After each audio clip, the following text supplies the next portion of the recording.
ప్రార్థన చేద్దామండి. జీవాధిపతి అయిన మా ప్రభువా, మీ పరిశుద్ధమైన నామమునకు స్తోత్రాలు నాయనా. వాక్య భాగము సంఘము క్షేమం కొరకై, ఇంకా సువార్త నమ్మని వారు నమ్ముట కొరకై మీరు మాకు మరొకసారి అవకాశం ఇచ్చి మీరు మాట్లాడుతున్నందుకై మీకు స్తోత్రాలు నాయనా. జీవము గల మీ వాక్య భాగాన్ని ధ్యానం చేయనట్లు మాకు అనుగ్రహించిన మీ కృపను బట్టి ప్రభువా మీకు స్తోత్రాలు, మీ దయ పాలిస్తారని మా ప్రభువైన యేసుక్రీస్తు నామమున స్తోత్రములు చెల్లించి ప్రార్థన చేసి వాక్యమును ధ్యానం చేస్తూ ఉన్నాం తండ్రి. ఆమేన్.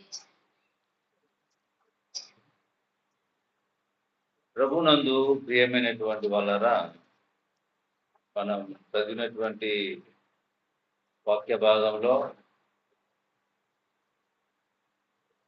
ముగ్గురు వ్యక్తులను మనం చూస్తా ఉన్నాం. ముగ్గురు వ్యక్తులు కనపడుతున్నారు. ఎవరెవరు వాళ్ళు? సౌలు, దావీదు, యోనాతాను. ముగ్గురు వ్యక్తులు మనకు కనపడుతున్నారు. సౌలు మొట్టమొదటిగా ఇశ్రాయేలీయులకు రాజుగా దేవుని చేత సమూయేలు ద్వారా అభిషేకింపబడినటువంటి వాడు. సౌలు రాజుగా ఉండటానికై. తర్వాత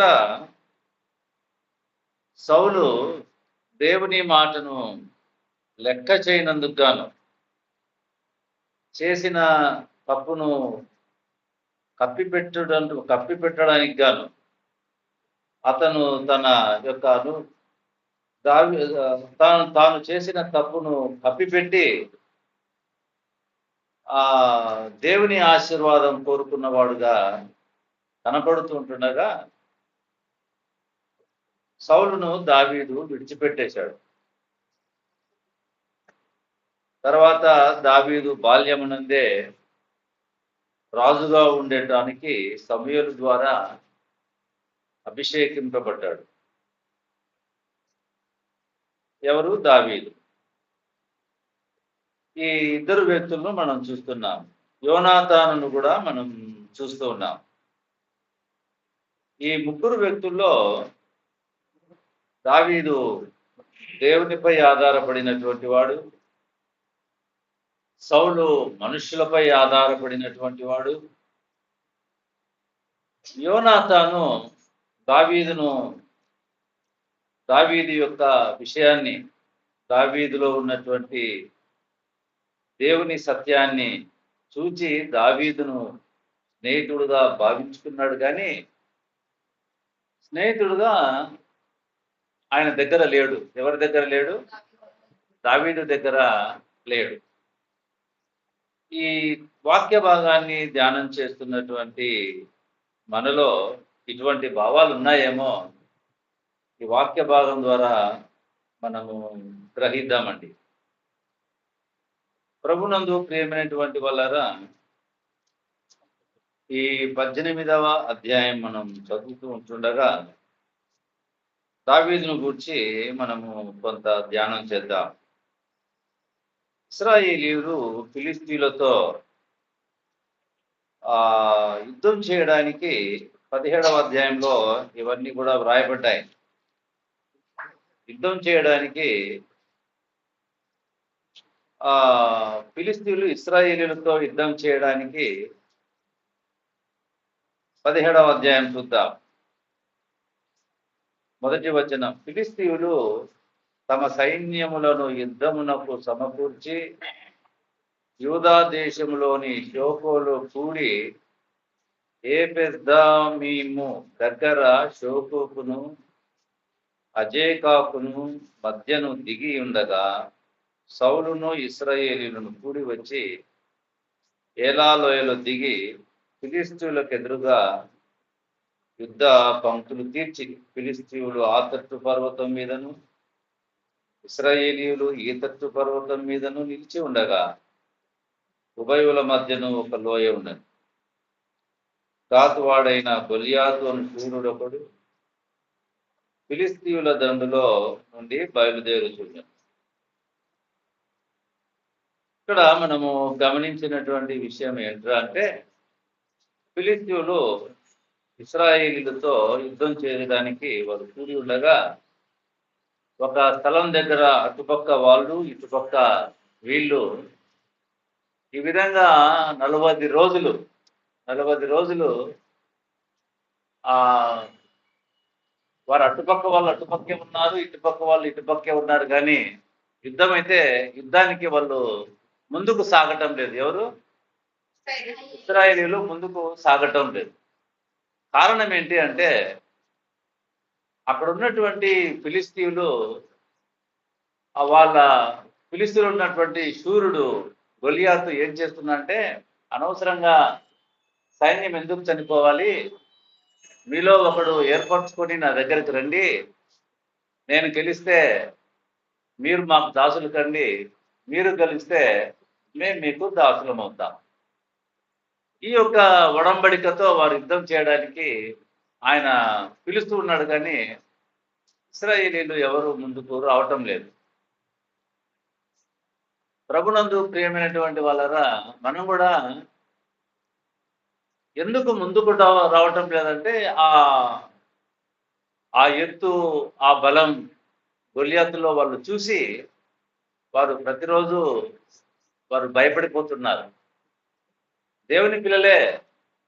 దేవుని పిల్లలైనా ఆ పరిస్థితులను చూసి వారెవరు యుద్ధానికి ముందుకు వెళ్ళటం లేదు. అటువంటి పరిస్థితి బహుశా మనలో కూడా ఉండిండవచ్చు. మనం కూడా దేవుని పిల్లలమే. లోకంలో ఉన్నటువంటి పరిస్థితులను మనము చూస్తున్నటువంటి వారమై, అనుభవిస్తున్నటువంటి వారమై, మనం కూడా ప్రభువుకు సాక్షులుగా జీవించడానికి వెనుకాడుతున్నాం. బైబిళ్ళు పట్టుకున్నాం, మందిరాలకు వస్తూ ఉన్నాం, కానుకలు ఇస్తూ ఉన్నాం, క్రైస్తవులుగా పిలువబడుతున్నాం. కానీ మనము ఆ పరిస్థితులను బట్టి మనం ఏం చేస్తున్నామంటే లోకంతో కలిసిపోయి జీవిస్తున్నటువంటి వారుగా మనం ఉంటున్నాం. ఇశ్రాయేలీల వలె. ఇశ్రాయేలీలు దేవుని పిల్లలే, కానీ యుద్ధం చేయనటువంటి వారుగా, భయపడుతున్నటువంటి వారుగా ఉన్నారు. అలాగనే మనస్థితులు కూడా ఉన్నాయి. దేవుని గురించి బాగా చెప్పుకుంటున్నాం, కానీ అయితే మనము ఆయా పరిస్థితుల్లో ప్రభు కొరకు మనం నిలిచేటువంటి వారుగా లేకుండా ఉన్నాం. ఇటువంటి పరిస్థితుల్లో దావీదు వాళ్ళ అన్నలకు ఆహారం ఇవ్వడానికి యుద్ధ భూమిలోనికి వచ్చి ఆహారం ఇవ్వడానికి పరిస్థితులు గమనించినప్పుడు అటుపక్క వారు అటుపక్కే ఉన్నారు, ఇటుపక్క వారు ఇటుపక్కే ఉన్నారు. ఏ మార్పు లేదు. మనలో కూడా ఏ మార్పు లేదు. వారాలు గడుస్తున్నాయి, మనలో కూడా ఏ మార్పు లేదు. అట్లనే ఉన్నాం. దావీదు చూశాడు, ఆ గొలియాతు సవాలు పలకడం చూశాడు. ఇట్లా 40 రోజులు చూసి, ఎందుకు ఇట్లా జీవము గల దేవుని సైన్యాన్ని తిరస్కరించడానికి ఈ సున్నతి లేని ఫిలిస్తీయుడు ఎంతటి వాడు?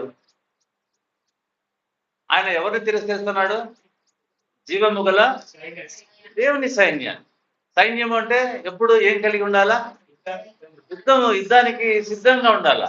సైన్యంగా పిలువబడుతున్నారు, కానీ ఎవరూ యుద్ధం చేయడానికి ఇష్టపడడం లేదు. సౌలు కూడా భయపడిపోతా ఉన్నాడు.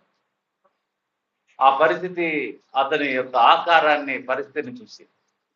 అయితే దావీదు ఏం చేశాడంటే, వీళ్ళందరికీ తెలుసును మేము జీవము గల దేవుని సైన్యం అని. కానీ బయటికి సైన్యంగా కనపడుతున్నారు, కానీ లోపల వాళ్ళు సైన్యంగా లేరండి. బయటికి సైనికులే కనపడడానికి, ఆయుధాలన్నీ ధరించుకున్నటువంటి వారే, లోపల ఏం లేదు. అంతరంగ పురుషుని అందు శక్తి లేదు. వారు భయపడుతున్నటువంటి వారుగా ఉన్నారు. దావీదు చూసి జీవము గల దేవుని సైన్యాన్ని తిరస్కరించడానికి ఇతను ఎవడు? చూడండి, ఆ మాటలు ఎక్కడ రాయబడ్డాయంటే 17వ అధ్యాయం 26వ వచనం. దావీదు జీవము గల దేవుని సైన్యములను తిరస్కరించుటకు ఈ సున్నతి లేని ఫిలిష్తీయుడు ఎంతటి వాడు? వాని చంపి ఇశ్రాయేలు నుండి ఈ నింద తొలగించి వానికి బహుమతి తొలగించిన వానికి బహుమతి ఏమని తన యొక్క ఇచ్చిన వారిని అడుగుగా, జనులు వాని చంపిన వానికి కీట్లు చేయబడునని అతని వివరించింది. చాలు. చూడండి, ఈ సున్నతి లేని ఫిలిస్తీయుడు ఎంతటి వాడు? సున్నతి అంటే దేవుని నిబంధన కలిగినటువంటి వారం, దేవుని పిల్లలుగా పిలువబడేటువంటి వారం.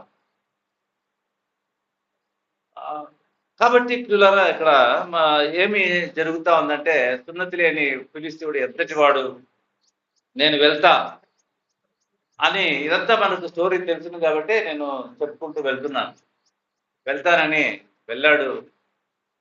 వెళ్ళి ఆ ఫిలిస్తీయుడైన గొల్లియాతును, గాతువాడైన గొల్లియాతును ఒడిశలలో రాయి పెట్టి విసరి ఆయనను చంపివేశాడు. చంపివేసి యుద్ధం యెహోవాదే, యెహోవా పక్షంగానే నేను యుద్ధానికి వెళ్తున్నానని చెప్పి దేవుని పక్షంగా గొలియాతును చంపివేయడం జరిగిన తర్వాత చూడండి, 17వ అధ్యాయము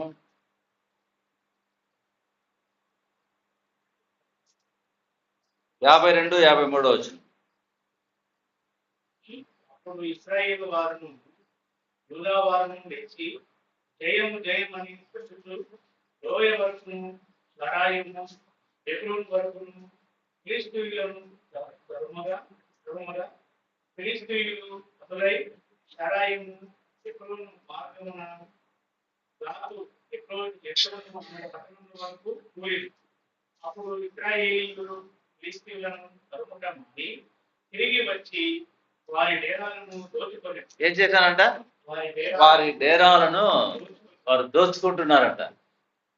ప్రభునందు ప్రియమైనటువంటి వాళ్ళరా, ఇన్ని రోజులు 40 రోజులు ఆ ఫిలిస్తీను చూచి భయపడుతున్నటువంటి ఆ ఫిలిస్తీయుణ్ణి దావీదు చంపగా, వీళ్ళు ఏం చేశారంటే, ఇశ్రాయేలీయులు ఏం చేశారంటే, ఏం చేస్తున్నారు? వాళ్ళు వాళ్ళ డేరాలను దోచుకుంటున్నారు. అంటే వీళ్ళు ఎటువంటి ఇశ్రాయేలీయులు? శరీర సంబంధమైన ఇశ్రాయేలు. అంటే పోయి ఆస్తులు తీసుకుంటున్నారు. అరే మనము ఇంతకాలం భయపడిన గొలియాతు చనిపోయినాడని వారు ఎంతో సంతోషించేటువంటి వారుగా ఉన్నారు. కానీ వారు ఏం చేస్తున్నారు? ఆస్తులు దోచుకుంటున్నారు. అట్లనే మనం కూడా గమనిద్దాం. మనకు ఒక విరోధి ఉన్నాడు. ఆ విరోధి పాపము, మరణమే. ఆ పాపము, మరణం యొక్క ఆకారం చాలా భయంకరంగా ఉంది. ఆ మరణం ఎవరిని వదిలిపెట్టదు. ప్రతి వారు ఆ మరణానికి దాసులు కావాల్సిందే. అంతటి పాపం అన్నది ఏ మనిషిని వదిలిపెట్టలేదు. అందరూ పాపం చేసి అని మాట దేవుని వాక్యంలో రాయబడింది. మనం అందరం పాపం చేసినాము, దేవుని మహిమను పొందలేకపోతున్నాం. పాపము ద్వారా మనందరికీ మరణం సంప్రాప్తమైంది. మరణం. వీటిని జయించేటువంటి వారు ఈ బానిసత్వం నుంచి మనము విడిపించబడలేనటువంటి వారుగా ఉన్నాం, భయపడుతున్నటువంటి వారుగా ఉన్నాం. చూడండి, హెబ్రీలకు రాసినటువంటి పత్రిక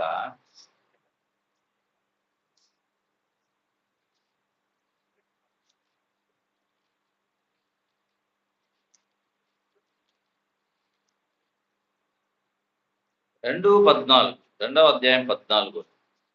కాబట్టి ఆ పిల్లలు రక్త మాంసములు గలవారైనందున ఆ ప్రకారమే మరణము యొక్క బలము గలవానిని. ఎవరిని? మరణం యొక్క బలం ఎవరికిందంట? మరణం ఆ సాతానుకు ఉన్నదండి. మరణం యొక్క బలము గలవానిని అనగా అపవాదిని మరణము ద్వారానే నశింప చేయడానికి. ఏ మరణ బలం కలిగినటువంటి వాడుగా ఉన్నాడో ఆ సాతానుని మరణం చేతనే నశింప చేయడానికి. ఏమండి? మరణం చేతనే నశింప చేయడానికి జీవితకాలమంతయు మరణ భయము చేత దాస్యమునకు లోబడిన వారిని. చూడండి, మనము ఆ మరణ భయం చేత మనం ఏమైనామంట? జీవితమంతా దాస్యానికి లోబడినటువంటి వారం. ఏ దాస్యానికి? పాపదాస్యానికి. పాపమే.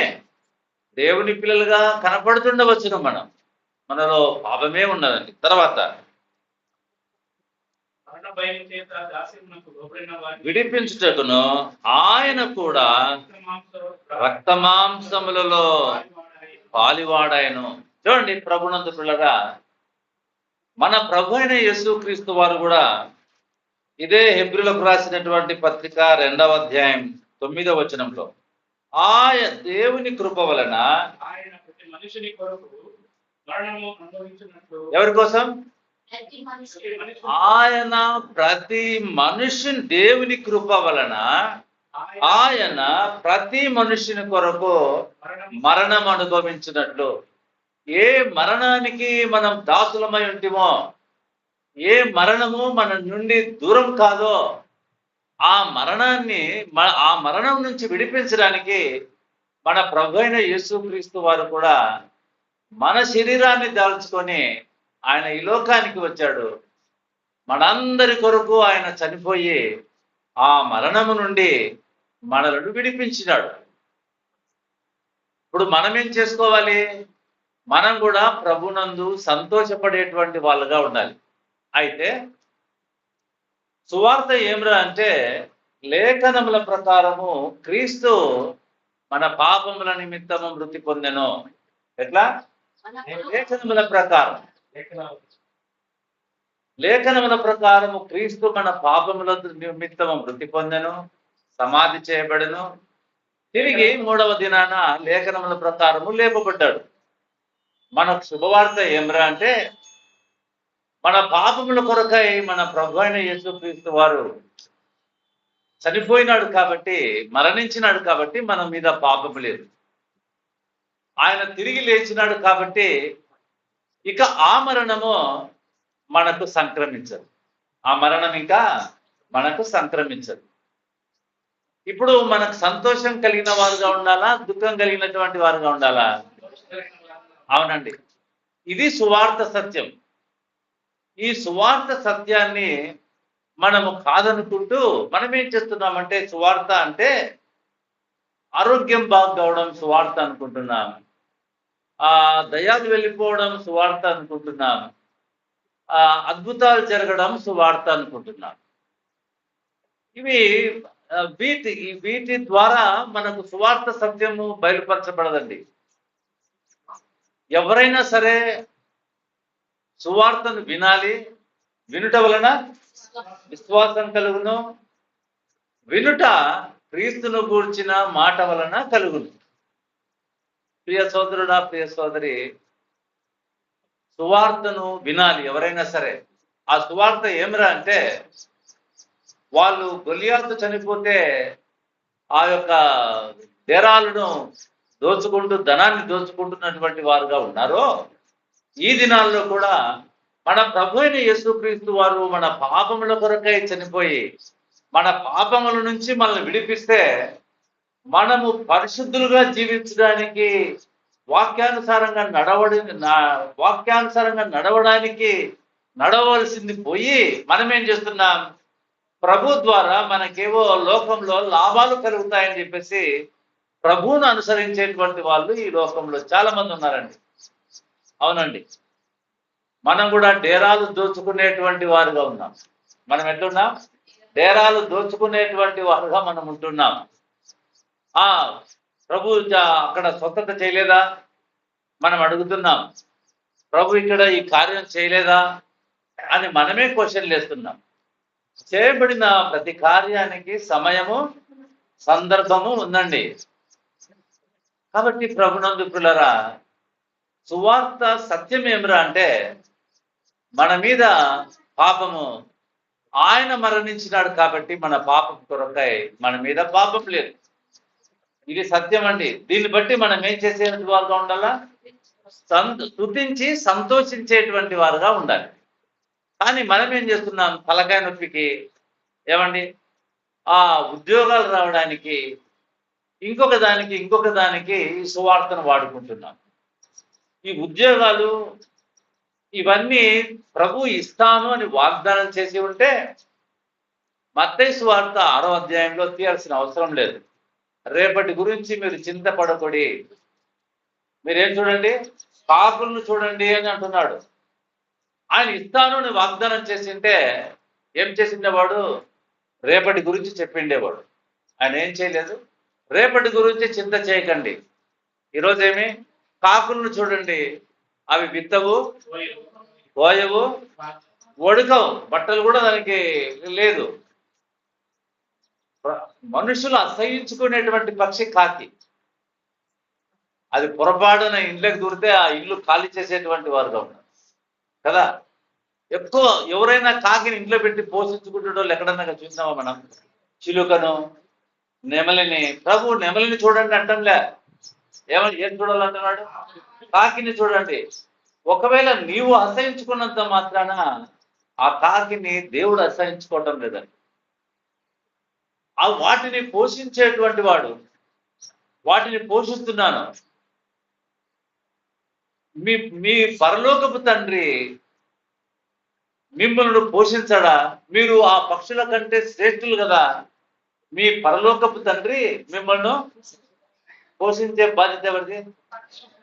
ఎస్. కాబట్టి ప్రభునందు పిల్లరా, హెచ్చు వాటి ఎందుకు కాకుండా మనం సువార్త సత్యాన్ని వేరే దానిలను వాడుకోవడానికి వీల్లేదండి. అది మనకు పాపం అవుతుందండి. సువార్త సత్యం ఏమిటంటే ఆయన మనల్ని పాపం నుంచి విడిపించినాడు. ఆ కార్యం వేరే. తర్వాత లోకంలో మనకు కావలసినటువంటి వాటిని అడిగినా అడగకపోయినా వాటిని ఏం చేస్తున్నాడు? ఆయన అనుగ్రహిస్తున్నాడు. మీ తల వెంట్రుకలు లెక్కింపబడ్డాయి. సువార్త సత్యంలో ఉన్న గొప్ప భాగ్యం చూడండి. సంపూర్ణముగా విశ్వాసి దేవుని స్వాధీనంలోనికి వస్తాడు. మీ తల వెంట్రుక ఎవరి గురించి చెప్తున్నాడు? లోకంలో అందరి గురించి చెప్పడం లేదు. ఎవరి గురించి చెప్తున్నాడు? విశ్వాసుల గురించి. మీ తల వెంట్రుకలు లెక్కింపబడ్డాయి. తల వెంట్రుకలకు ఏం లేదు? ప్రాణం లేదు. ప్రాణం లేదు కదా. ప్రాణం లేని వాటిని కూడా ప్రభు నీ కొరకు లెక్కిస్తున్నాడు. అంటే నిన్ను ఎంత జాగ్రత్తగా చూస్తున్నాడు ఆయన, ఎంత జాగ్రత్త. ఇది సువార్త సత్యం. ఆ సువార్త సత్యం ఏంటంటే, ఇదిగో మన పాపముల కొరకు ఆయన చనిపోయి సమాధి చేయబడి తిరిగి లేచి ఉన్నాడు. మన మీద పాపం లేదు. అందుకొరకే ప్రభువును ఆరాధించాలి. ఉదయం ఆరాధనలో జ్ఞాపకం చేసుకున్నాం కదా, ఆ సముద్రాన్ని దాటించినందుకే వాళ్ళు పాటలు పాడుతున్నారు. మనం కూడా మన జీవిత కాలం ఎల్లా మన ప్రభువును సువార్తను నమ్మి అంగీకరించి ఆయనను మాత్రమే ఆరాధించేటువంటి వారుగా మనం ఉండాలి. అయితే ప్రభునందు ప్రియమైనటువంటి వాళ్ళరా, ఈ సువార్త సత్యాన్ని ఏదో ఆరోగ్యాలకు తర్వాత ఉద్యోగాలకు కాదండి, ఆయన ప్రతి వారిని పోషిస్తున్నాడు. ఒక మాట చూద్దాం. కొలస్సీలకు రాసినటువంటి పత్రికలో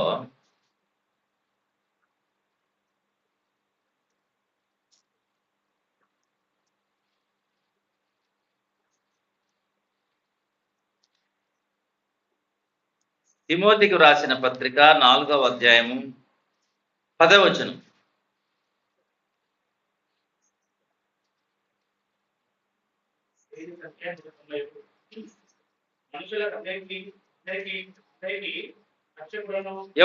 ఎవరికైనా రక్షకుడు అంటే అర్థం ఏంటి? మనుషులందరికీ రక్షకుడు అంటే లోకంలో దేవుని నమ్మిన వారు ఉన్నారు, వాళ్ళకి ఏమన్నా కష్టం కలుగుతుందా? కలగటం లేదంటే అర్థమేమి? అందరికీ రక్షకుడే ఆయన, అందరికీ రక్షకుడే ఆయన. ఎవరు అంటే లోకంలో మనుషులందరికీ రక్షకుడు ఆయన. అందరినీ పోషిస్తున్నాడు. ఎవరిని ఆయన విడిచిపెట్టలేదు. ప్రభువును నమ్మిన వారు కావచ్చును, ప్రభువును నమ్మని వారు కావచ్చును. అందరికీ ఆరోగ్యం వస్తూ ఉంది, అందరికీ ఉద్యోగాలు వస్తున్నాయి. ప్రభువును నమ్మిన వారికి కాదండి. ఆయన ఎవరు? మనుషులందరికీ రక్షకుడు. ఎంత గొప్ప.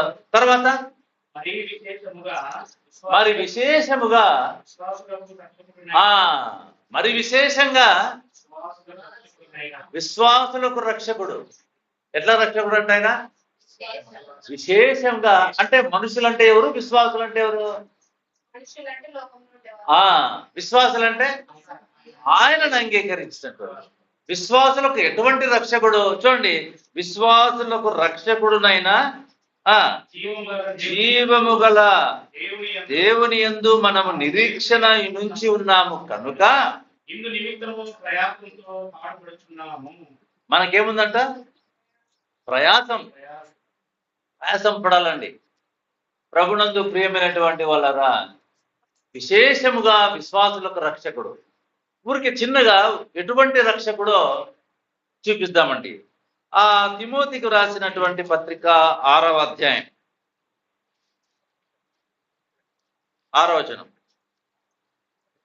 6-7. సంతృప్తి సహితమైన దైవభక్తి గొప్ప లాభ సాధనమై ఉన్నది. మనం ఈ లోకంలోనికి ఏమీ తెలియదు, దీనిలో నుండి ఏమీ తీసుకొని పోలేము. చూడండి, కాగా అన్న వస్త్రములు గలవారమండి వాటితో.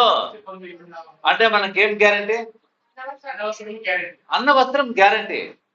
చూడండి, ఇది సంతృప్తి మనకు.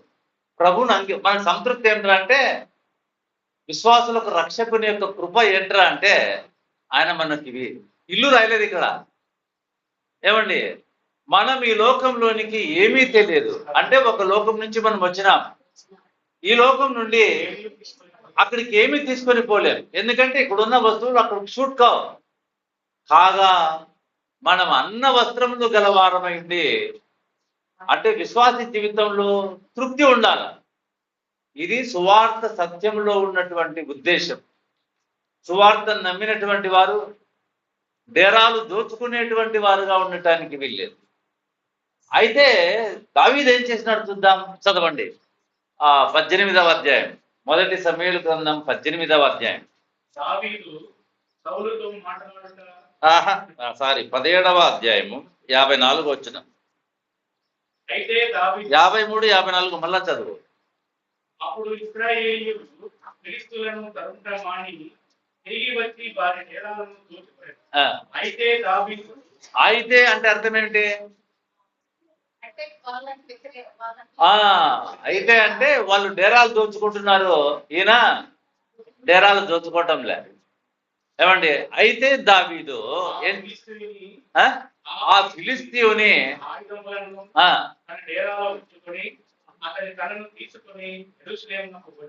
ఆయనకేది ఇష్టము? అవునండి, వీళ్ళందరూ బంగారు వెండి వస్త్రాలు తీసుకుంటున్నారు. అయితే దావీదు ఏం చేసినంట, ఆ గొలియాతు ఖడ్గాన్ని తర్వాత ఆయన తలను తీసుకొని యెరూషలేమునకు వెళ్తా ఉన్నాడు. చూడండి, విశ్వాసుల లక్షణం. ప్రభు మనకు అనుగ్రహించిన రక్షణను కనుపరచడానికి, సౌలుకు చూపించడానికి ఆ తలను ఆ ఖడ్గాన్ని, ఎందుకు ఆ ఖడ్గాన్ని తీసుకున్నాడు అంటే, రేపొద్దున దావీదు గొలియాతును చంపలేదు అని వారు పుకారు పుట్టించవచ్చు. మన ప్రభు అయిన యేసుక్రీస్తు వారు చనిపోయి సమాధి చేయబడిన తర్వాత ఏం పుకారు పుట్టింది? పుకారు పుట్టలేదా? ఎట్లా పుకారు వచ్చింది? అది డబ్బులు ఇచ్చినారు, డబ్బులు ఇచ్చి వేరే రకంగా చెప్పించినారు. అవునా కదా? అట్లనే మన దావీదు ఏం చేశాడంటే, ఆయన ఎందుకు వాళ్ళు అట్లా చెప్పుకోవడానికి వీలు లేదు. ఆయన తల ఎవరి కోసం, ఎవరికి చూపించడానికి? ఆయనకు చూపించడానికి. ఇదిగో మనం ఇంతవరకు భయపడుతున్నటువంటి ఈ గొలియాతు ఇక లేడు. మనము మన దేవుని యందు నమ్మిక ఉంచుదాం. మన దేవుని వలననే, ఆ శక్తి వలననే ఈ గొలియాతు చంపబడ్డాడు అని తెలియచేయడానికి దావీదు ప్రయాసపడుతున్నాడు. మనము సువార్తను నమ్మిన మనం ఆ గొలియాతు ఎట్లా చంపబడ్డాడో, పాపము నుంచి ప్రభు అయిన యేసుక్రీస్తు ద్వారా విడిపింపబడిన మనము ఆ సువార్తను ప్రచురం చేసేటువంటి వారుగా ఉన్నామా? సువార్తను కూర్చిన ప్రవర్తన మనం కలిగినటువంటి వారుగా మనం ఉన్నామా? ఆలోచన చేయండి. సువార్త చెప్పడానికి భయం, సువార్త చెప్పడానికి సిగ్గు, సువార్త చెప్పడానికి ఎవరైనా కొడతారేమో అని వణుకు. ఎవరిని చూడడం లేదు మనము. ఆయన కృపను, ఆయన శక్తిని మనం దావీదు భయపడ్డా? లేదండి, మీరంతా భయపడతా ఉన్నారు కదా. కనుక ప్రభునందు ప్రియమైనటువంటి వాళ్ళరా, దావీదు తన గొలియాతు యొక్క కత్తిని, గొలియాతు యొక్క తలను ఏమండి ఒడిసెల రాయి, చిన్న రాయితో ఆయనను చంపివేశాడు. మనకు విడుదల కలిగింది, విమోచన కలిగింది. కాబట్టి మనం సంతోషించేటువంటి వారుగా ఉండాలి. కొలస్సీయులకు రాసినటువంటి పత్రిక 2వ అధ్యాయం 13వ వచనం నుంచి చదువుకుందాం.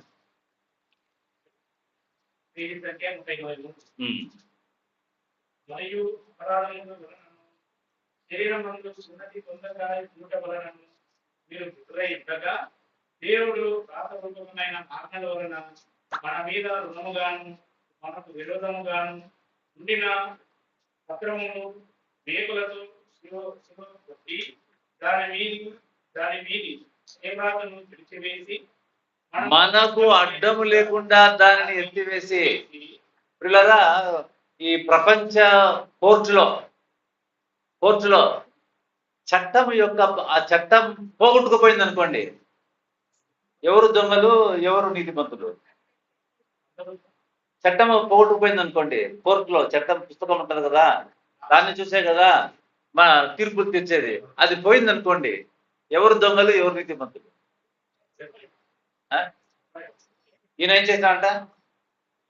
మనకు వ్యతిరేకంగా ఉండిన పత్రాన్ని మేకులతో సిలువకు కొట్టి దాని మీద చేవ్రాతను తుడిచివేసి మనకు అడ్డం లేకుండా దానిని ఎత్తివేసి మన అపరాధములన్నిటినీ క్షమించి ఆయనతో కూడా మిమ్మల్ని, ఇదండి సువార్త. తర్వాత ఆయన ప్రధానులను, అధికారులను ఏం చేసినాడంట? నిరాయుధులనుగా చేసేసినాడు. చూడండి, గొలియాతు చనిపోయినాడు, అందరు ఏమైనారు? అందరు వెళ్ళిపోయినారు కదా. కాబట్టి ప్రియ సోదరుడా, ప్రియ సోదరి, ఆ ప్రధానులను, అధికారులను ఆయన నిరాయుధులుగా చేసి, దేనికి నిరాయుధులు? ప్రధానులు ఎవరు, అధికారులు ఎవరు? పాపము, మరణం. ఏమండి, పాపము, మరణం. పాపానికి ఏం లేదు? శక్తి లేదు. మరణానికి అధికారం లేదు. ఇవి రెండు పోయినాయి. అది ఎట్లా తెలిసింది? ఆయన మరణించడం ద్వారా, ఆయన తిరిగి లేచడం ద్వారా మనకు అర్థమైంది.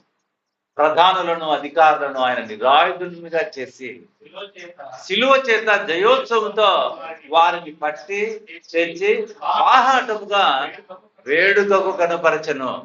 వేడుక అంటే ఎవరి వేడుక? ఎవరికి వేడుక? మనకి వేడుక. అంటే మనం ఏం వేడుక? ఇక పాపాన్ని బట్టి మనం భయపడాల్సిన అవసరం లేదు. అయితే ఆశ్చర్యం ఏమంటే, ఇంకా పాపంలోనే జీవిస్తున్నాం. ఇంకా పాపానికి శక్తి లేదని తెలుసును, పాపానికి అధికారం లేదని తెలుసును, కానీ ఇంకా చూడండి, మీ శరీరమునందు పాపం చావునకు లోనైనా మీ శరీరమునందు పాపమును ఏలనీయకుడి. పాపం ఏలడానికి వీల్లేదు. కాబట్టి కనుక ప్రభునందు ప్రియమైనటువంటి వాళ్ళరా, దావీదు తీసుకొని తలను, ఆయుధాన్ని ఎక్కడికి వచ్చినాడు? తలను తీసుకొని సౌలు దగ్గరికి వచ్చినాడు. ఇప్పుడు మనం ముగ్గురు వ్యక్తులను చూస్తున్నాం. సౌలు అతన్ని సన్మానించాల. ఎవరిని? దావీదు. పాపం నుండి, శాపం నుండి విడిపించిన ప్రభువును మనం ఏం చేయాలి? ఆరాధించాలి. కానీ మనం ఏం చేయడం లేదు, ఆరాధించాలి. ఆరాధన అంటే చాలా మంది ఏమనుకుంటున్నారంటే ఏదో మందిరానికి రావడం అది ఇది అనుకుంటున్నారు. కాదండి. ఆత్మతోను, హృదయపూర్వకంగా సంతోషంతో ప్రభును ఆరాధించడానికి, ప్రభువా నన్ను పాపం నుండి విడిపించి నీ రాజ్యానికి వారసుడిగా చేశావు, అందుకొరకు ఆయనను ఆరాధించడానికి మనం రావాలి. ఏమండి, అందుకొరకు ఆయనను ఆరాధించడానికి మనం రావాలి. సరే, సౌలు ఆ దావీదును సన్మానించవలసింది పోయి ఏం చేస్తున్నాడు? అవమానిస్తున్నాడు. ఏం చేస్తా ఉన్నాడు? ఎట్లా అవమానిస్తున్నాడు అంటే, అంత వీరోచితంగా పోరాడి గొలియాతును చంపివేస్తే ఆయన ఏం చేశాడంటే పనులు అప్పచెప్తున్నాడు. ఏం పనులు? ఏ పనులో రాయలేదు. దావీదు తాను పంపిన చోటకెళ్ళను పోయి సుబుద్ధి కలిగి, ఏం బుద్ధి? సుబుద్ధి కలిగి పని చేసుకుని వచ్చాను. ఇప్పుడు చెప్పండి, సౌలు బయట పనులకు ఎందుకు పంపించినాడు? దుర్బుద్ధితో పంపించినాడు. అందుకనే దావీదుకి ఏమొచ్చింది? సుబుద్ధి. ఆయన ఎందుకు దుర్బుద్ధి లేకపోతే ఈయన సుబుద్ధిని గురించి దావీదుకి ఏం తెలుసు? ఓహో, నన్ను ఇట్లా అవమానం చేస్తున్నాడని దావీదుకి తెలుసును. తెలిసి కూడా ఆయన చెప్పినటువంటి పనులను చేసుకొని వచ్చినాడండి. మన ప్రభు అయిన యేసుక్రీస్తు వారు కూడా ఆయన మన కోసం తన్ను తాను తగ్గించుకున్నటువంటి వాడు. ఆయనకు ఉమ్మి వేస్తారని, ఈడుస్తారని, సిలువ వేస్తారని తెలుసును ఆయనకు. కానీ తెలిసి కూడా మనందరి పాపముల కొరకాయ ఆయన చనిపోవడానికి ఇష్టపడ్డాడు. సుబుద్ధి కలిగి పని చేసుకుని వచ్చను. ఏం సుబుద్ధి అంటే, సౌలుకి ఏం తెలుసురా అంటే, స్త్రీలందరూ పట్టణంలో పల్లెల్లో ఉన్న స్త్రీలందరూ ఆ దావీదును పోడటానికి వస్తా ఉన్నారు. ఏమని? సౌలు 1000 కొలది, దావీదు 10,000 కొలది అని పాటలు పాడుకుంటూ వస్తున్నారు. ఆ పాటలు దావీదు వినకూడదు అంటే సౌలు ఏం చేయాలా?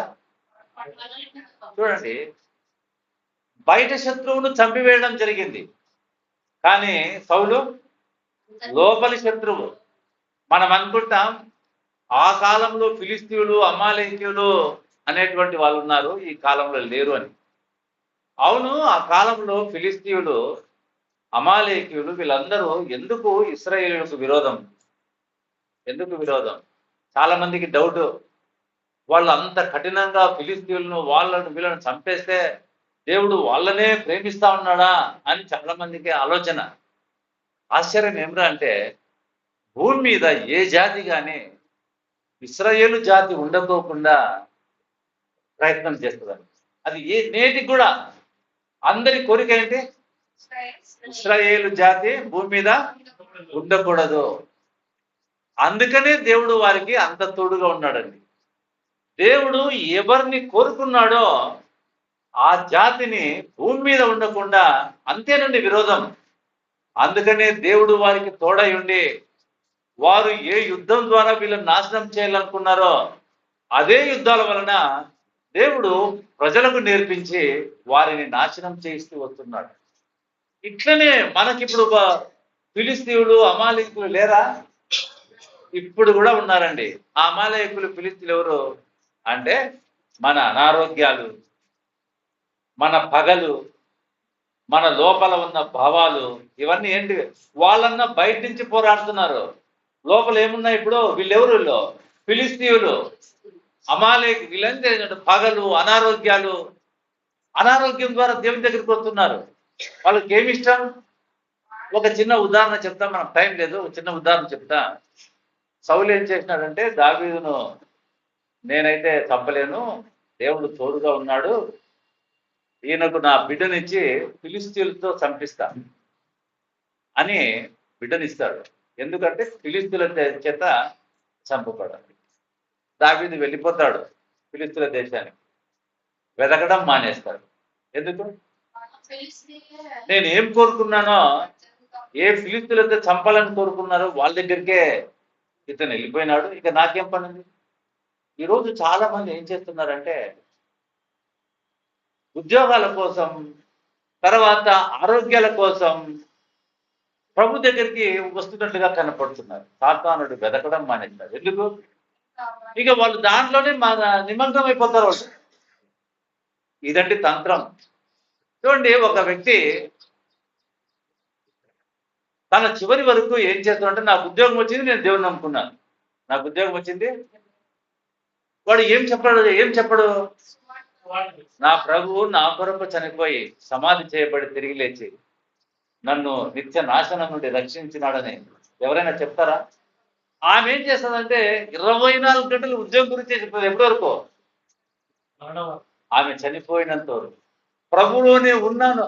ఉద్యోగము పాప క్షమాపణ నిమిత్తం రాలే, అందుకనే వచ్చింది ఉద్యోగము కదా. పాప క్షమాపణ నిమిత్తం ప్రభు యేసుక్రీస్తు చనిపోయినాడు. ఉద్యోగము ఆశీర్వాదం కదా. కాబట్టి ప్రియులారా, సాతానుడు వెతకడం మానేస్తాడు. ఎప్పుడైతే భిన్నమైన సువార్తలో మనం ఉంటామో, సాతానుడు సౌలు వెతకడం మానేసినట్లుగా సాతానుడు కూడా వారిని వెతకడం మానేస్తాడు. ఎందుకంటే వాళ్ళు ఏమనుకుంటుంటారంటే, ఓ దేవుడు నేను కోరుకున్నవన్నీ ఇస్తున్నాడు. కోరుకున్నవన్నీ ఇస్తున్నాడంటే ఆ దేవునికి జ్ఞానం ఉన్నట్లా లేదా? చెప్పండి, ఆ దేవునికి జ్ఞానం ఉన్నట్లే లేదా?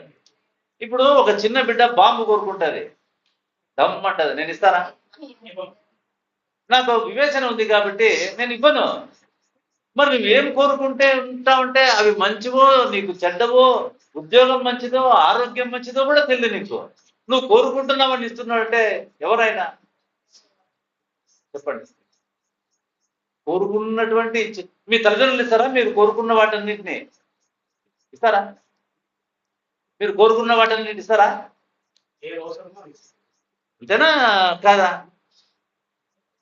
దేవుని వాక్య వివేచన అవసరం అండి. దేవుని వాక్యాన్ని వివేచించేటువంటి వారుగా ఉండాలి. కాబట్టి పిల్లరా, సౌలు వెదకడం మానివేసినట్టుగా సాతానుడు మనల్ని కూడా తప్పుడు సువార్తలు ఉంటే వాళ్ళు ఏం చేస్తారంటారు, మేము చర్చికి పోతున్నాం, మేము కానుకలు ఇస్తున్నాం, మా ఇంట్లో ప్రార్థన జరుగుతున్నాయి. ఇవి కాదండి. మన హృదయంలో పాపాన్ని ఎదుర్కొనే దావీదు లాంటి ధైర్యం మనకుందా? జీవము గల దేవుని సైన్యం వాళ్ళు. మనమెవరము? సంఘము, ఆయన శరీరం. మనమెంత అన్నం ఉండవచ్చును లేకపోవచ్చును, ఉద్యోగం ఉండవచ్చును లేకపోవచ్చును, ఆరోగ్యం ఉండవచ్చును లేకపోవచ్చును. నీకు ఆరోగ్యం లేదని దేవుడు నిన్ను త్రోసివేయలేదు, నీకు ఉద్యోగం లేదని దేవుడు నిన్ను త్రోసివేయలేదు. కాకిని చేర్చుకున్నటువంటి ప్రభు నిన్ను నన్ను త్రోసివేస్తాడా? ఈ విధంగానే మన దేవుణ్ణి మనం గర్వపరిచేటువంటి వారుగా ఉన్నాం. సౌలు ఆయనను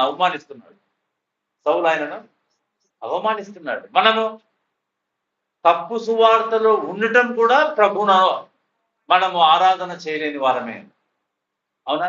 అవన్నీ ఇస్తూ ఉంటే ఇస్తా ఉన్నాడు కాబట్టి. ఇప్పుడు రక్షణ, మన పాప క్షమాపణ నువ్వు అడిగినావా? నువ్వు ఇంకా పుట్టక మునిపే ఆయన నీ కోసం ఏం చేసినాడు? ఆయన ప్రాణం పెట్టి నిన్ను రక్షించుకున్నాడు. ఇదండి. కాబట్టి ప్రియులారా, దేవుని కాపుదల మన మీద ఉన్నదండి.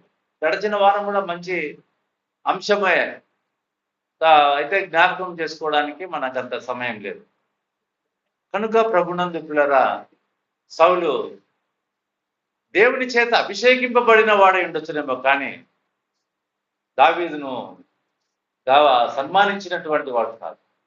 ఆ పలుకులు వినుకోకుండా, ఆ స్త్రీలు ఆయనను పాట పాడుకోకుండా, అంటే ఆయన సన్మానించిన వాడు కాదు, తర్వాత సన్మానించే వాళ్ళను సన్మానించకుండా అడ్డుకుంటున్నాడు. ఎవరు?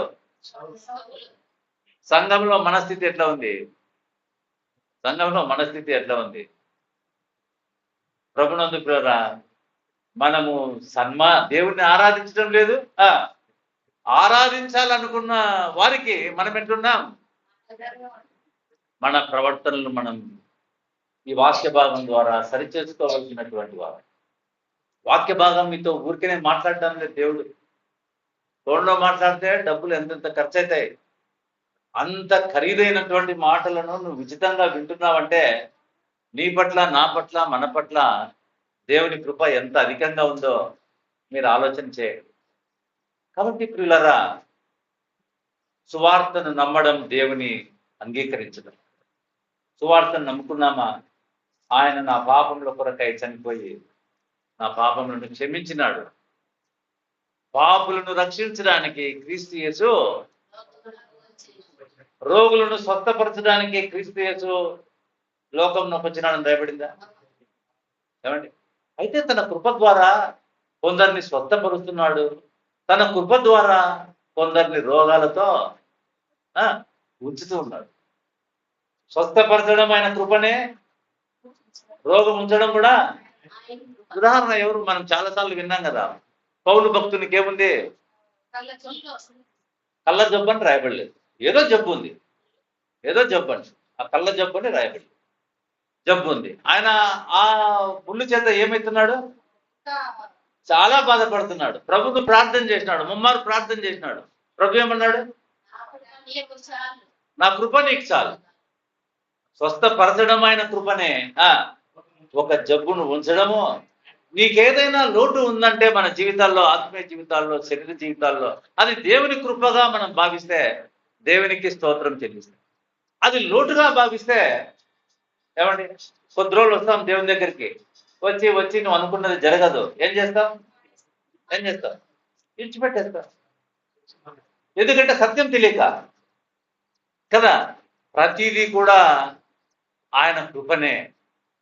కాబట్టి దావీదును సన్మానించాల్సినటువంటి సౌలు సన్మానించటం లేదు. సన్మానించడానికి వస్తున్న స్త్రీలను వారు దావీదుకు అందుబాటులో లేకుండా దావీదుకు పనులు చెప్తున్నాడు. ఆయన సుబుద్ధి కలిగినటువంటి వాడు. ఆయనైతే దుర్బుద్ధి. దావీదుకి ఏముంది? సుబుద్ధి.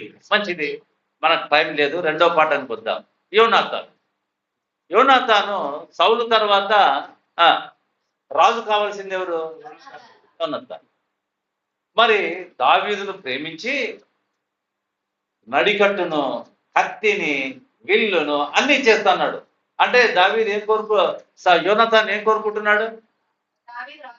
దావీదు రాజుగా ఉండాలని కోరుకుంటున్నాడు. ఎంత తగ్గింపండి, ఎంత త్యాగం, ఎంత త్యాగం. మనలో కూడా చాలా మంది భావించుకుంటున్నారు ప్రభువును ప్రాణ స్నేహితునిగా, అన్నీ సమర్పిస్తున్నారు, కానీ ప్రభుతో కూడా ఎవరు ఉండటం లేదు. యోనాతాను దావీదును ప్రాణ స్నేహితుడుగా భావించుకొని ఏమండి ఏమేమి ఇచ్చినాడు? చదవండి, ఏమేమి ఇచ్చినాడు? యోనాతాను తన దుప్పటిని, తన కత్తిని, తన విల్లును, నడికట్టును తీసి దావీదునికి ఇచ్చాడు. ఎంత ప్రేమ! నిబంధన చేసుకున్నాడు. నువ్వు నా ప్రాణ స్నేహితుడని భావించుకొని నిబంధన చేసినాడు. నువ్వే నిబంధన చేసింది. ఎవరు నిబంధన చేయలే? దావీదు నిబంధన చేయలేదు, నువ్వే నిబంధన చేసుకుంటున్నావు. ఏమేమి ఇచ్చినాడు? కత్తి చేసినాడు కదా, అన్ని చేసినాడు కదా. సరే, ఆ 2వ సమూయేలు గ్రంథం 1వ అధ్యాయం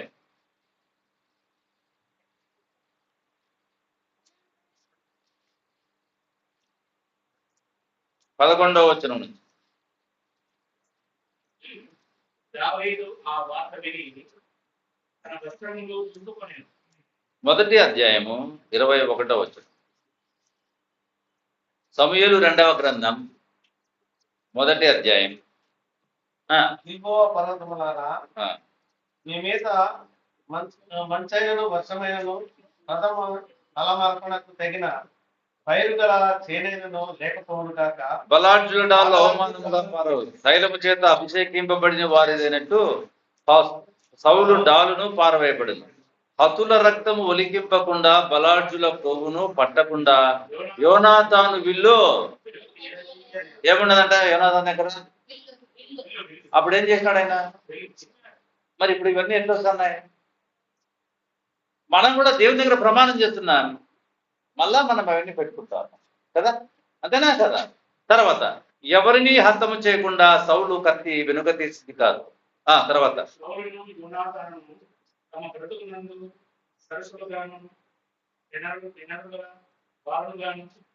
తమ మరణమందైనను అంటే ఏం చేయలేదు. సౌలును వాళ్ళ నాన్నను దేవుడు విడిచిపెట్టేశాడని తెలుసును, కానీ వదలి. ఏమండి, దావీదు అరణ్యంలో ఉండగా యోనాతాను ఒక రోజు కూడా దావీదుతో ఉన్నటువంటి వాడు కాదు. ఎప్పుడు వాళ్ళ నాన్న దగ్గరికే వెళ్ళేవాడు. వాళ్ళ నాన్నను దేవుడు తీసివేసినాడని తెలుసు. దేవుడు దావీదుని ఎన్నుకున్నాడని తెలుసును, కానీ ఆయన ఏం చేయలేదు, సమర్పణ చేసుకోలేదు. ఊరికే చెప్తా అన్నాడు, కత్తి ఇస్తా అన్నాడు, విల్లు ఇస్తా, అన్ని ఇస్తా అన్నాడు, కానీ ప్రభు దేవుడు కూడా నడిచినటువంటి వారుగా లేరు. 3 ఏళ్ళు ఉన్నాడు ఎవరు, యూదా ఇస్కరియోతు, కానీ ప్రభుతో కూడా నడిచినాడు, కానీ హృదయంలో ప్రభువుకు దూరమైనటువంటి వాడు. మన జీవితాలు ఏ విధంగా ఉన్నాయి?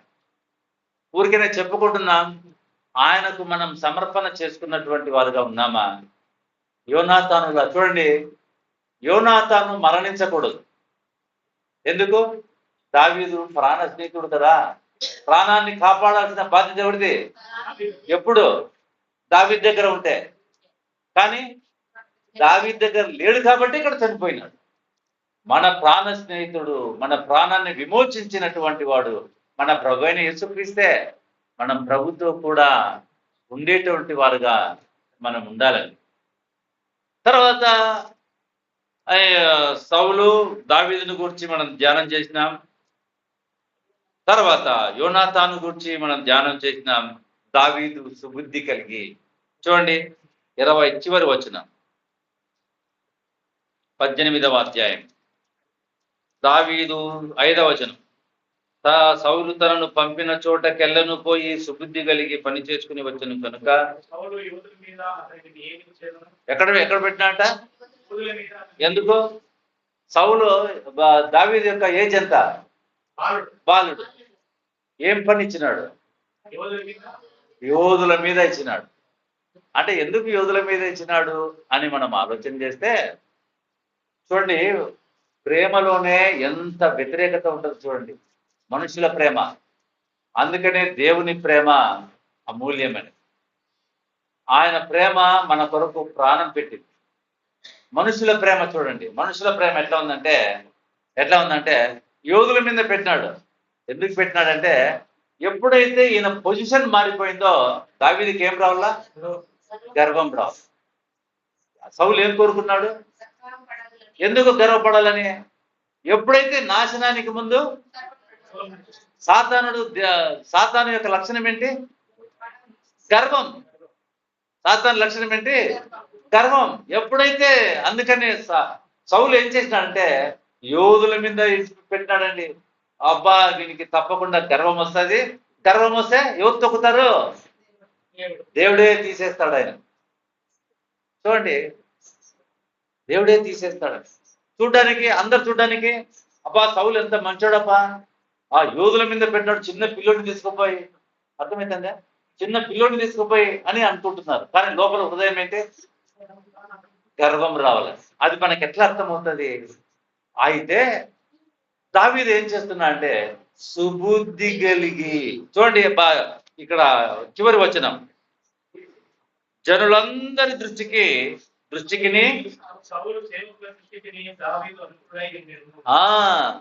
అధికారులు ఎట్లా ఉంటారు? పనులకు అనుకూలంగా ఉంటారా? పనులకు అధికారులు అనుకూలంగా ఉంటారా? అనుకూలంగా ఉంటే ఏం జరగదు? పనులు జరగవు. కానీ దావీదు ఎట్లున్నా అంట, ఇది గర్వపడాల్సినటువంటి దావీదు దేవుని కృపను బట్టి, ఆయనకు వచ్చిన ప్రమోషన్ ను బట్టి గర్వపడలే. ప్రభునందు ఎంత ప్రమోషన్ వస్తుందో ప్రభునందు అంత దీనుడు అవుతున్నాడు. ఈరోజు మనకు ఒక ఆరోగ్యం బాగైంది అనుకోండి, ఏమని చెప్తాం? సాక్ష్యం, యేసు నా స్వస్థత కలిగింది. ఇది గర్వంగా చెప్తామా, దీనంగా చెప్తామా? అందులో సాతానుడు దాగి ఉంటాడు. మనకి మేలు జరిగే కొద్దీ మనం ఏం కావాలంట? తగ్గింపు కలగాలి. దావీదులో చూస్తాం, ఆయన తగ్గించుకుంటున్నాడు. ఓ గర్వపడలేదండి. మనం ఏం చేస్తున్నాం? రక్షణను బట్టి గర్వంగా చెప్తాం, ఉద్యోగం వస్తే గర్వంగా చెప్తాం, ఏ మేలు జరిగినా మనకు ఏం కలుగుతుంది? గర్వమే కలుగుతుంది, ఏం కలగటం లేదు. చూడండి చివరిగా 18వ అధ్యాయము 11వ వచనం. ఒకప్పుడు సౌలు చేతిలో ఒక ఈట ఉండగా దావీదును పొడిచి దూడను బిగించుదును అనుకుని సౌలు ఆ ఈటను విసిరాడు. అయితే అది తగలకుండా దావీదు 2 మార్లు తప్పించుకొని యెహోవా తనను విడిచి దావీదునకు తోడైనట్టు ఇంట చూచి సౌలు దావీదునకు భయపడెను. చూడండి, సౌలు ఈట విసిరితే తప్పించుకునేటువంటి వారు ఎవరు లేరు. ఎవరు లేరు. కానీ సౌలు ఈట విసిరిన దావీదు 2 మార్లు తప్పించుకుంటే అర్థమేమి? అమ్మో, దేవుడే తోడుగా ఉన్నాడు, దేవుడే తోడుగా ఉన్నాడని తెలిసి సౌలు ఎవరికి భయపడుతున్నాడు? ఎక్కువగా ఇప్పుడు మనల్ని చూసిన సాతానుడు ఏం చేయాలా? భయపడాలనా? ఏం చేయాలా? కానీ మనం ఎవరికి భయపడుతున్నాం? రాత్రి కూడా ఏమైనా ప్రార్థన చేస్తున్నాం? చెడ్డ కళలు రాకూడదు, అపాయాలు జరగకూడదు. ఎవరికి భయపడి? ఎవరికి భయపడ్డంలే. అందుకేనండి మన జీవితాల్లో ప్రభు తోడుగా ఉండటం అనుభవపూర్వకంగా మనం ఎరిగి ఉండాలి. ఈ విధంగా సౌలు ఈట విసరడం మన జీవితాల్లో సాతానుడు ఎన్నిసార్లు విసిరినాడో. కానీ తప్పించుకున్నటువంటి వాడు దావీదు కాదు, తప్పించినటువంటి వాడు మన ప్రభువే.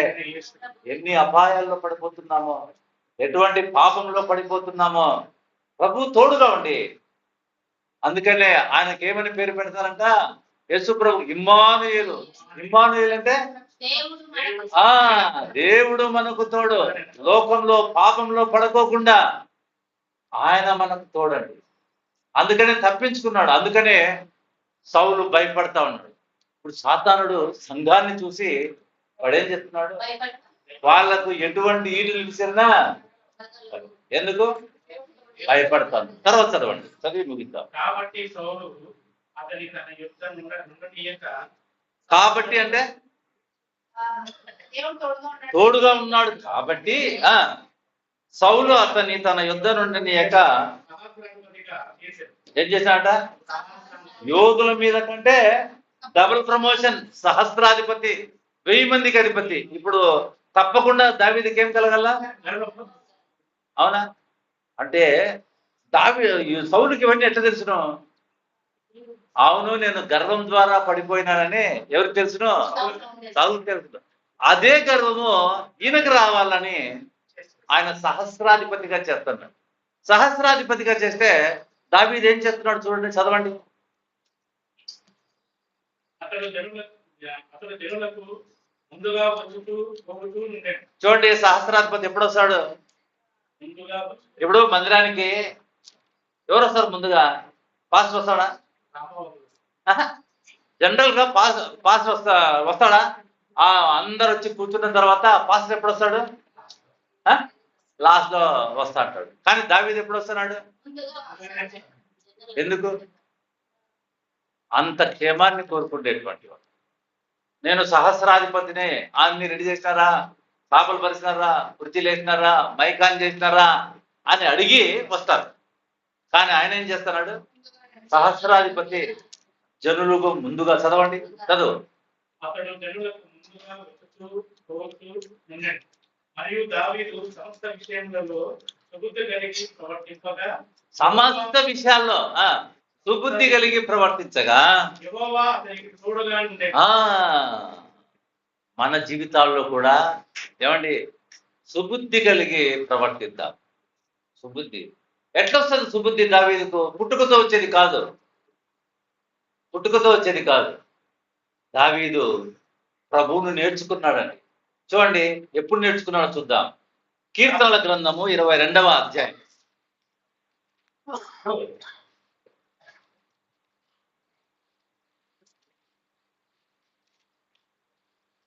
9వ వచనం.